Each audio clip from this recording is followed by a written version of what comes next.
Hoje iniciamos o estudo da segunda carta de Paulo aos Coríntios. Pelas evidências encontradas nesta epístola, é possível saber que Paulo a escreveu poucas semanas ou no máximo poucos meses após ter escrito aquela que chamamos de primeira epístola aos Coríntios. Ele havia escrito a primeira quando estava em Éfeso, na Ásia, onde tinha permanecido por quase 3 anos pregando a palavra de Deus, conforme Atos 20 e 31. Naquela epístola, ele havia prometido que os visitaria logo após a festa do Pentecostes, no final da primavera. Contudo, ele foi forçado a abandonar a região antes do tempo planejado, devido a uma grande perseguição que sofreu, na qual ele chegou a pensar que perderia a vida. É possível que essa grande perseguição tenha sido a que está relatada em Atos, provocada pelo ourives Demétrio, Atos capítulo 19. Agora, nesta epístola, longe da região de Éfeso, Paulo escreve novamente aos Coríntios, a partir da Macedônia, logo após ter se encontrado com Tito, que veio de Corinto ao seu encontro, trazendo-lhe boas notícias da igreja. O apóstolo Paulo estava preocupado com o efeito que a epístola anterior poderia ter causado nos leitores, na qual ele acreditava que havia sido muito duro.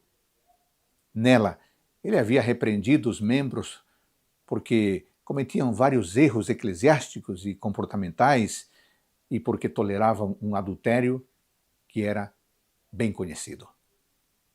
De onde escreve, na região da Macedônia, longe de suas atividades evangelísticas de Éfeso, o apóstolo Paulo escreve afetuosamente aos irmãos, sabendo por meio de Tito que eles haviam recebido bem a sua primeira carta e que não estavam ressentidos com ele.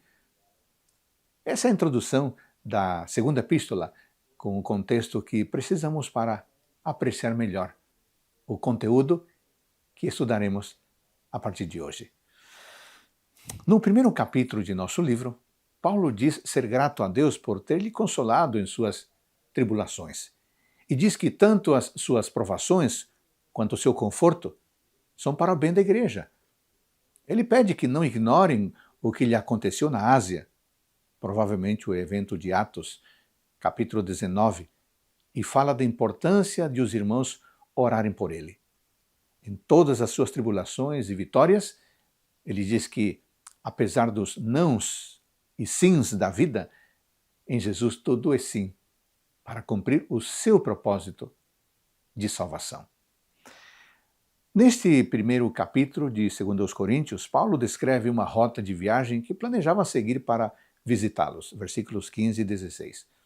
Pouco mais tarde, ele até começou a segui-la e pôde efetivamente estar com eles durante 3 meses, como vemos em Atos capítulo 20, versículos 1 a 3. Porém, a rota planejada teve que ser alterada depois, devido a uma ameaça por parte dos judeus em Corinto. Atos capítulo 20, versículo 3. Bom, este é só o início de uma epístola apaixonada, escrita por um homem que considerava todas as provas e perseguições simplesmente como coisas exteriores, pois a sua motivação diária, como ele mesmo diz, era a preocupação com todas as igrejas. 2 Coríntios 11, 28. Amigos e irmãos, que Deus nos ilumine ao lermos e estudarmos as palavras desse homem que foi um grande instrumento de Deus para proclamar a mensagem da salvação. Ótimo dia para você e sua família.